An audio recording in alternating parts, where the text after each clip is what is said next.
Qu'est-ce que tu fais, Stéphane? Martin, je fais un test d'insertion.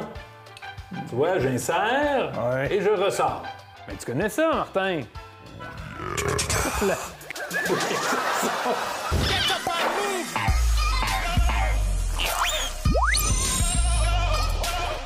Le volume des matériaux peut varier en fonction de la température.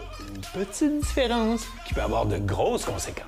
Martin, t'es déjà allé, toi, sur un pont? Oui. Quand tu circules sur un pont, qu'est-ce que t'entends? Qu'est-ce que tu ressens? Poupoum, poupoum, poupoum. Le boboum, boboum, c'est exactement lié à ce que je suis en train de faire, c'est-à-dire mon exercice d'insertion. Si on fait un changement au niveau thermique, donc on chauffe cette boule, observe-la attentivement, Martin. C'est ce que je fais. C'est plate! Et que je tente à nouveau d'insérer la sphère dans l'anneau, clairement, ça ne passe plus. Et si on voulait, par exemple, refroidir la sphère, donc on va transférer l'énergie de la sphère à l'eau, et clairement, ça passe sans aucun problème. Alors, ces métaux-là peuvent se dilater, et ça a un impact sur leur volume. Le pont Jacques-Cartier, 2700 quelques mètres. Si on représente l'écart thermique qui est typique du Québec, c'est-à-dire dans les extrêmes moins 30 jusqu'à en plein été plus 30, bien le pont s'étirerait sur une distance de pratiquement 2 mètres. Alors comment on fait pour régler le problème? On coupe en sections et on met ce qu'on appelle des joints de dilatation.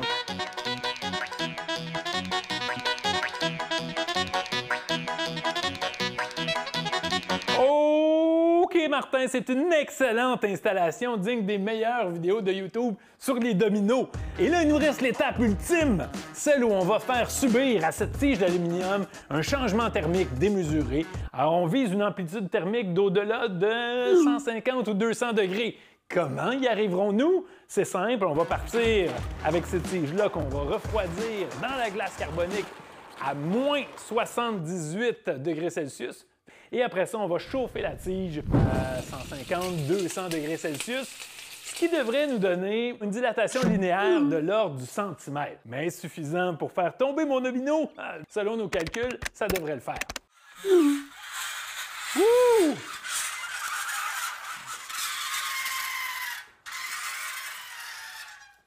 Établissons les faits. Donc, notre barre d'aluminium devrait avoir une température qui se rapproche là, du moins 78 degrés. D'abord, on va se préparer pour l'échauffement. C'est à côté. Évidemment, on voit l'échauffement, on voit la condensation sur la tige d'aluminium. Donc, on voit qu'il y a des bouts qui sont encore relativement froids, mais ça va conduire l'énergie sur toute la tige. Et déjà, le domino, oh, que je le vois et que je le sens, se penche dangereusement vers l'avant. Donc, signe qu'il y a déjà une modification de la longueur de la tige. Lentement, vraiment lentement à partir de maintenant. Oh! Domino dilato! Si on avait justement imaginé un pont ici dans lequel on insère 5 molécules, évidemment c'est pas vrai, il n'y en a pas 5, il y en a 5 millions de milliards. Mais par exemple, si on se mettait à le chauffer avec un soleil, donc on y envoie de l'énergie, ben ces mêmes 5 molécules-là vont s'exciter et commencer à tasser celles de leurs voisins et de leurs voisines pour finalement se mettre à prendre plus de place, mais il y en a toujours 5, c'est juste que chacune d'elles occupe un plus grand volume d'espace. Vous voulez vivre en classe le plus incroyable des ateliers scientifiques? lesneuronesatomiques.com